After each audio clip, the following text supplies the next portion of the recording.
The graveyard moon, the restricted moon of Zarian 7, had earned its nickname honestly. Scattered across its barren surface lay the twisted remains of 17 different expeditions' Caltharian war mechs reduced to slag. Vex scientific probes melted into unrecognizable puddles of metal and the charred husks of 3 separate Terran military vessels. All had tried to approach the alien ship that had crashed here 6 months ago.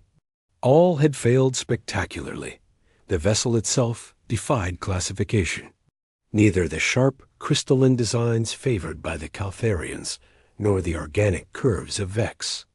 Biotechnology, it resembled something between a massive seed pod and a metallic heart, roughly 200 meters long and pulsing with an eerie blue-white light. Every 37 seconds, it emitted a low-frequency hum that made nearby electronics malfunction and caused headaches in most sentient species. Captain Jorik Voss of the Terran Engineering Corps stood at the edge of the 50-meter kill zone, watching his latest drone disintegrate in a flash of superheated plasma. The alien defense field had just claimed its 43rd victim, and he was running out of both drones and patience. "Sir," called Lieutenant Zara Hendricks, his second in command, "the Caltharian delegation is requesting another audience. They're threatening to deploy their siege cannon if we don't allow them access." Voss rubbed his temples. 3 different galactic powers had laid claim to Zarian 7 since the ship's arrival, turning the moon into a powder keg of political tension. The Caltharians wanted the vessel's weapon systems. The Vex Collective salivated over its biotechnology, and the Terran Federation hoped to unlock its faster-than-light capabilities. None of them could get close enough to so much as take a decent scan. "Tell the Caltharians they can point their cannon at the ship all they want," Voss replied. "Good luck hitting something that can vaporize incoming projectiles at 50 meters. The ship's defense field wasn't just lethal, it was intelligent. It had adapted to every approach strategy, learning from each failed attempt. Stealth technology, energy dampeners, even quantum tunneling devices had all proved useless. The vessel somehow anticipated every move, responding with precisely calibrated countermeasures. Dr. Marcus Webb, the expedition's xenobiologist, approached with his usual grim expression. "Captain, I've completed my analysis of the energy readings. The ship isn't just defending itself, it's scanning everything that comes near. Every probe, every drone, every failed approach is being cataloged and studied. Studied for what purpose?" Voss asked. Webb shook his head. "I wish I knew. But there's something else. The scans show the ship's core systems are only operating at 30% capacity. It's almost like—" He paused, searching for the right words. "Like it's waiting for something, or someone." As if responding to his words, the ship's pulsing intensified for a moment before returning to its regular rhythm. Somewhere in the distance, another transport was approaching Zarian 7, carrying supplies and personnel for the extended siege. Among them was a maintenance worker whose arrival would change everything. The mechanics. Touchwreck Mason wiped grease from his hands as the transport steady work descended toward Zarian 7's makeshift base camp. He'd volunteered for this assignment, not out of patriotism or scientific curiosity, but because hazard pay was triple standard rates, and his daughter needed surgery. The fact that he'd be working near some mysterious alien doomsday device was just an occupational hazard. "First time on Zarian 7? Asked Petty Officer Nina Cross, the transport's pilot, as she navigated around the orbital debris field created by previous failed expeditions. "First time off-world," Rek admitted, watching the scarred lunar surface grow larger through the viewport. "They briefed me about the power grid problems. Seems the alien ship fried half the base's electrical systems when it landed." Nina snorted. "That's putting it mildly. Things been playing havoc with every piece of tech on the moon. We lose 3 generators a week just from proximity effects. Hope you're good with improvised solutions." Rek had spent 15 years keeping ancient industrial equipment running on minimal budgets. Improvisation was basically his middle name. I'll manage. The base camp sprawled across a crater rim, 2 kilometers from the crash site, just far enough to avoid the worst of the electromagnetic interference, but close enough for observation. Prefabricated structures housed nearly 300 personnel from 3 different species, all united in their frustration at the impenetrable alien vessel. Captain Voss met Rek at the landing pad, looking haggard after months of failed attempts. Mason, right? We need those power conduits operational yesterday. The Caltharians are getting impatient, and patient Caltharians are the only thing standing between us and a 3-way war. Rek shouldered his toolkit. Just point me toward the problem. The damaged power grid stretched from the base's main reactor toward a sensor array positioned as close to the alien ship as safely possible. Rek followed the conduit lines, diagnosing blown relays and fried circuits with practiced ease. The damage patterns were unlike anything he'd seen, too precise to be random, too sophisticated to be mere electromagnetic interference. It's almost like the ship is selectively targeting specific components, he muttered, replacing a melted coupling. The work required him to move progressively closer to the crash site, well beyond the normal safety perimeter. By the 3rd day, Rek had traced the power failures to their source, a primary junction box located just 60 meters from the alien vessel, well within the kill zone that had claimed dozens of drones and 3 manned vehicles. Absolutely not, Captain Voss declared, when Rek submitted his repair request. That junction box is a death trap. We'll reroute the power grid around it. Can't, Rek explained, spreading technical diagrams across the captain's desk. The base's power architecture was designed around that specific junction. Without it, you'll lose life support to sectors 7 through 12 and your primary communications array will be running on backup power indefinitely. Voss stared at the schematics, his face grim. In the background, the alien ship's rhythmic humming continued, a constant reminder of the danger that had stymied the galaxy's finest minds. None of them noticed that the humming had subtly changed pitch, or that the ship's energy patterns were fluctuating in ways that matched Rek's work schedule exactly. The awakening against every regulation and his own better judgment. Captain Voss authorized Rek's approach to the junction box. The entire base watched through long-range cameras as the maintenance worker walked steadily toward the alien vessel, carrying nothing but a standard repair kit and wearing basic environmental gear. 45 meters, Lieutenant Hendricks called out, her voice tight with tension. Defense field should activate any second now. Rek could feel the ship's presence before he could see it clearly, a thrumming in his bones that seemed to synchronize with his heartbeat. The air itself felt charged, like the moment before lightning strikes. Every instinct screamed at him to run, but 15 years of crawling through dangerous industrial machinery had taught him to trust his hands more than his fears. 40 meters, Hendricks announced. 30-5. The junction box sat exactly 51 meters from the ship's hull, just outside the established kill zone. Rek knelt beside it, popping the access panel and immediately seeing the problem. The ship's electromagnetic field had induced a resonance cascade in the primary coupling, causing it to oscillate at precisely the wrong frequency. It was elegant. Sabotage, really, if sabotage was the right word for what seemed more like a surgical strike. Field should have activated by now. Dr. Webb's voice crackled through the comb. He's been in range for 2 minutes. Rek ignored the chatter from base camp, focusing on the delicate work of realigning the coupling's harmonic frequency. His grandfather had taught him that every machine had its own rhythm, its own personality. You didn't fight it, you learned. To dance with it. As he worked, something extraordinary happened. The alien ship's humming shifted, matching the frequency of his repairs. Not interfering, but harmonizing. like a master musician playing alongside an eager student. Are you seeing this? Webb's excitement was palpable. The ship's energy signature is changing. It's synchronizing with his work.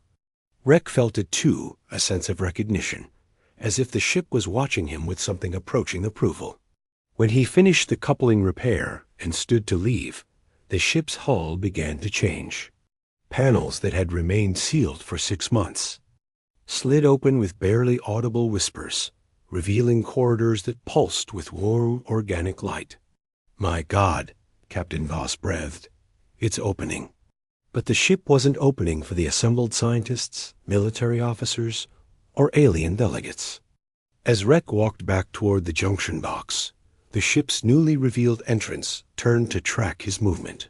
When he stopped, uncertain, a beam of soft light emerged from the opening, not a weapon, but an invitation. The base erupted in chaos. 3 different languages shouted orders and questions simultaneously. Caltharian war mechs powered up their weapons. Vex bioships began deploying containment fields. The Terran fleet moved to combat positions. Through it all, Rex stood motionless, staring at the alien ship that had somehow recognized something in him that no one else possessed. The ship waited patiently, its invitation unchanging, while the greatest powers in the galaxy prepared for war over what would happen next. The standoff lasted 3 hours. Caltharian War Master Crix positioned his siege units with mathematical precision, while Vex Prime Coordinator Nexel deployed biomechanical barriers that writhed like living walls. Captain Voss found himself caught between conflicting orders from Earth Central Command and the very real possibility that Zarian 7 was about to become a battlefield. Through it all, Rek Mason sat on a supply crate, eating a sandwich and watching the alien ship like it was a puzzle he was trying to solve. The vessel had remained open, its internal lights pulsing in what seemed almost like breathing patterns. "Mr. Mason," Captain Voss approached carefully, flanked by Dr. Webb and a Terran diplomat named Ambassador Torres. "We need to understand what just happened. Why did the ship respond to you?" Rek took another bite of his sandwich, considering the question. "Same reason my old fusion cutter responded to me, I guess. Because I paid attention to what it needed, instead of trying to force it to do what I wanted." "That's hardly a scientific explanation," Webb protested. "Most of the universe isn't scientific," Rek replied.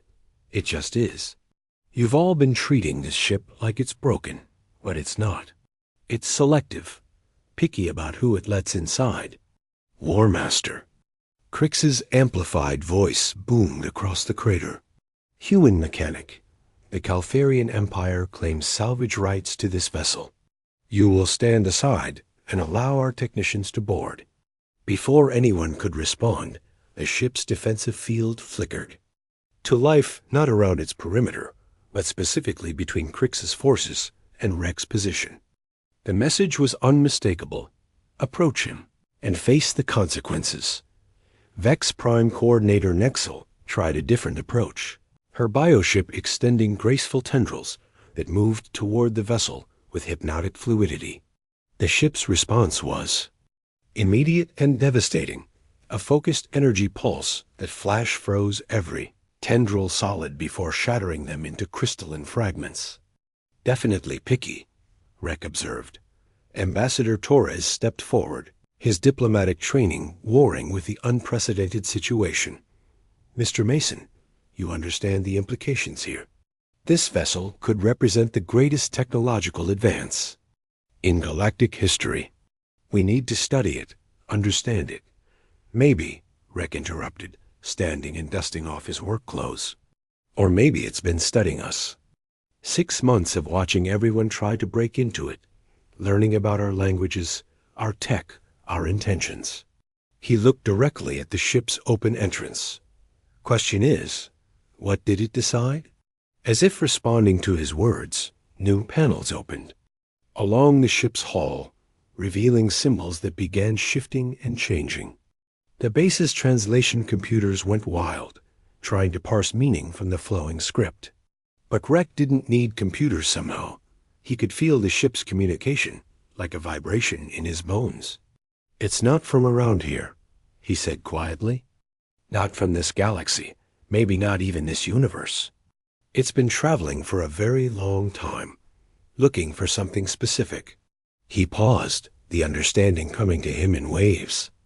"It's looking for builders, makers, people who understand that every machine has a soul." Dr. Webb scoffed. "Machines don't have souls. That's anthropomorphic nonsense." Rex smiled sadly. "That's why it didn't open for you." The ship's humming intensified, and suddenly everyone present could hear it, not just as sound, but as meaning. Images flashed through their minds. Vast cities that grew like living things, machines that sang as they worked, a civilization that had transcended the boundary between technology and biology. And then, darkness, war, the desperate flight of a single vessel carrying the last remnants of impossible knowledge. When the vision ended, Rek was already walking toward the ship's entrance. Behind him, 3 galactic powers watched in stunned silence as a human mechanic approached something that might be the most important discovery in history or the most dangerous. The choice the ship's interior defied every assumption about alien technology. Walls curved like the inside of a living creature, yet hummed with the unmistakable rhythm of advanced machinery. Lights followed Rek's movement, illuminating pathways that seemed to grow beneath his feet. Everything felt organic and mechanical simultaneously, as if the distinction between life and technology was meaningless. At the ship's heart lay a chamber that took Rek's breath away.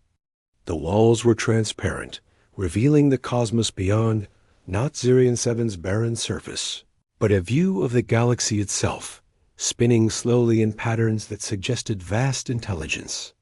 In the center of the chamber sat something that was part command. Chair, part living throne, part neural interface. The ship spoke to him without words, downloading knowledge directly into his consciousness. Its builders, the architects, had seeded the galaxy with potential, leaving traces in the DNA of species. That showed promise. Humans were one of 17 races marked as inheritors, beings capable of understanding the delicate balance between creation and symbiosis. But the other 16 had failed their tests, choosing conquest over cooperation, force over finesse. The ship had waited, hoping, scanning each species that approached. The Caltharians saw only weapons to be claimed. The Vex sought biological patterns to absorb. Even the Terrans viewed it primarily as technology to be reverse-engineered and exploited.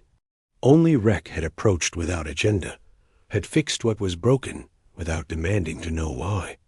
Only he had listened instead of commanding. The ship offered him a choice, presenting visions of possible futures. He could claim the architect's legacy, become a god emperor with technology beyond imagination. He could unite the galaxy under human leadership or reshape reality itself according to his will. The power was his, if he wanted it. Outside, the 3-way standoff continued. War Master Crix had moved his siege engines into firing position.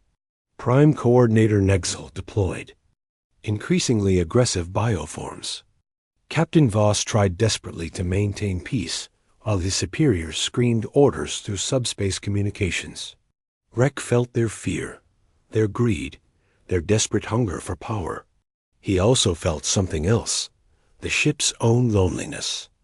Its long search for someone who would understand that true strength came not from domination, but from knowing when not to use it. "You want a partner, not a master," he said aloud, his words echoing in the chamber. "Someone who'll help you find others like you, instead of using you to crush everyone else." The ship's response flooded him with warmth, gratitude, hope, and something that felt remarkably like affection. Images flashed through his mind. Other ships, other architects, scattered across distant galaxies. A network of knowledge and wisdom waiting to be reconnected. Not an empire to be built, but a family to be reunited. Rex settled into the interface. Throne, feeling the ship's systems merge gently with his consciousness. Power flowed through him, not the crushing weight of absolute authority, but the subtle strength of perfect understanding. He could feel every circuit, every energy pattern, every delicate balance that kept the ship alive. More importantly, he could feel the intentions of everyone outside. The Caltharians barely restrained aggression. The Vex's cold, calculating hunger. Even among the Terrans, voices calling for seizure and exploitation. Computer, he said to. The ship, though it wasn't really a computer anymore, set course for the galactic rim. We've got work to do. The ship began to rise, its defense field expanding to gently push back the assembled fleets. As Zarian 7 fell away below them, Rex sent a final message to the base camp. Tell them the universe is bigger than they think, and some things are worth more than the power to destroy them. The ship jumped to hyperspace, carrying a human mechanic toward discoveries that would reshape everything they thought they knew about their place in the cosmos. Behind them, 3 galactic powers stared at empty space, wondering if they had just witnessed the beginning of a new age, or the end of their old one. The answer, Rex suspected, would depend entirely on what they chose to learn from the experience.